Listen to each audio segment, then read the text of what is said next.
Selamat pagi rekan-rekan Pusat Edukasi Saham Indonesia. Berikut adalah Market Insight pada pagi hari Kamis tanggal 4 Maret 2021. Berita pertama datang dari internasional. Dikutip dari CNBC Indonesia, bursa saham Amerika Serikat bergerak sangat volatil pada perdagangan Rabu. Hal ini terjadi di tengah buruknya data lapangan kerja swasta dan penguatan kembali hasil imbal yield obligasi pemerintah Amerika Serikat. Data penggajian Amerika Serikat per Februari menunjukkan bahwa hasil yang mengecewakan dengan hanya 117.000 lapangan kerja baru dibuka di sektor swasta. Ekonom dalam polling Dow Jones sebelumnya memprediksi angka 225.000 pada Februari atau naik dari posisi Januari 174.000. Alhasil, terjadi penurunan pada indeks Dow Jones, Nasdaq, dan S&P 500. Dow Jones turun 121,4 poin atau 0,39%, Nasdaq turun 361,03 atau 2,7%, dan S&P 500 turun 50,6 poin atau 1,31%. Berita selanjutnya masih dari CNBC Indonesia. Bursa saham Asia kompak ditutup menguat pada perdagangan Rabu. Hal ini terjadi seiring optimisme pelaku pasar terkait pemulihan ekonomi yang semakin nyata. Sentimen ini mengalahkan kekhawatiran terkait dengan kebijakan pengetatan moneter di Cina. Tercatat, indeks Hang Seng Hong Kong dan Shanghai Composite China menduduki posisi pertama penguatan bursa saham Asia. Indeks Hang Seng ditutup meroket 2,7% ke level 29.880,42 dan indeks Shanghai meroket 1,95% ke level 3.576,9. Berita selanjutnya dikutip dari Business.com. OPEC menyiapkan untuk menyetujui peningkatan produksi pekan ini untuk mendinginkan rally yang cepat pada harga minyak mentah. Meskipun demikian, masih terdapat perbedaan pendapat seperti Arab Saudi yang masih ingin berhati-hati, sedangkan Rusia ingin membuka keran peningkatan produksi. Hal ini membuat OPEC diprediksi akan membahas peluang peningkatan produksi 1,5 juta barel per hari dalam rapat yang akan berlangsung pada Kamis ini. Berita selanjutnya masih dalam ranah internasional. Dikutip dari Business.com, permintaan minyak di India diprediksi naik pada tahun-tahun mendatang seiring dengan pulihnya perekonomian negara tersebut dari dampak pandemi virus corona. Dilansir dari Bloomberg, data dari Petroleum Planning and Analysis Cell menyebutkan jumlah permintaan India untuk bensin, diesel, dan jenis bahan bakar lainnya akan mencapai 215,24 juta ton pada periode Maret 2021 hingga Maret 2022 mendatang. Jumlah tersebut akan mencatatkan rebound 10% dari tingkat permintaan saat ini yang dihantam oleh efek negatif pandemi virus corona. Berita selanjutnya datang dari domestik. Dikutip dari Business.com, Menteri Keuangan Sri Mulyani Indrawati kembali memberikan relaksasi berupa pembebasan pajak penghasilan atas dividen yang diterima oleh wajib pajak. Relaksasi pajak tersebut diharapkan dapat menahan arus modal di tanah air. Berita selanjutnya, Menteri Badan Usaha Milik Negara Erick Thohir memangkas jumlah perusahaan plat merah dari sebelumnya 142 perusahaan menjadi hanya 41 perusahaan. Tak hanya itu, Erick Thohir juga berencana untuk melakukan pengurangan jumlah klaster dari 27 untuk menjadi 12. Erick Thohir menyatakan bahwa hal itu dilakukan sebagai upaya untuk mentransformasi BUMN untuk menjadi lebih akuntabel, profesional, dan transparan. Berita selanjutnya datang dari CNBC Indonesia. Direktur Investasi Indonesia Investment Authority, Stefanus Ade Hadiwijaya, menegaskan bahwa dana yang masuk pada lembaga dana abadi Sovereign Wealth Fund milik Indonesia bukan berbentuk utang namun dalam berbentuk ekuitas. Menurut beliau, investasi yang diinginkan untuk Sovereign Wealth Fund ini adalah investasi yang sifatnya jangka panjang.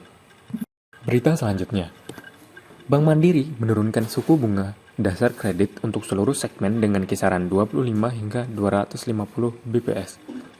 Langkah ini merupakan respon perseroan terhadap kebijakan pemerintah dan regulator, serta bukti nyata dukungan kepada upaya pemulihan ekonomi nasional. Hal ini berlaku efektif per 28 Februari 2021. SBDK untuk segmen korporasi menjadi 8%, segmen retail 8,25%, dan segmen mikro menjadi 11,25%. Sedangkan SBDK segmen konsumer untuk KPR turun menjadi 7,25% dan konsumer non-KPR menjadi 8,75%. Berita selanjutnya datang dari CNBC Indonesia. PT Bank Ganesha berencana akan melaksanakan paparan publik atau Public Expose insidentil pada Jumat lusa. Public Expose ini merupakan permintaan Bursa Efek Indonesia pasca saham bank tersebut disuspensi atau dihentikan sementara perdagangannya pada hari Rabu. Dalam suratnya kepada otoritas bursa, pihak manajemen akan melaksanakan public expose insidentil pada Jumat pukul 11 hingga 11.30 waktu Indonesia Barat. Pelaksanaannya akan dilakukan secara virtual melalui aplikasi Zoom. Berita selanjutnya, Menteri Badan Usaha Milik Negara menyebutkan bahwa saat ini aset perusahaan BUMN telah menembus angka 610 miliar US dollar.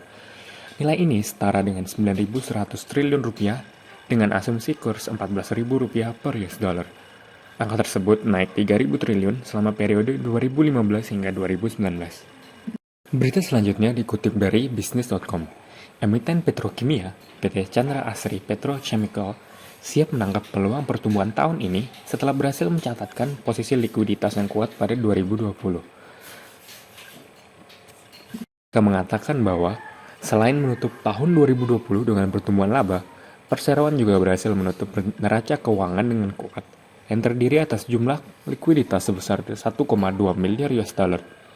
Jumlah tersebut termasuk kas dan setara kas perseroan per akhir Desember 2020 sebesar 918,91 juta US dollar, naik 39% dibandingkan dengan posisi akhir 2019 sebesar 660 juta US dollar.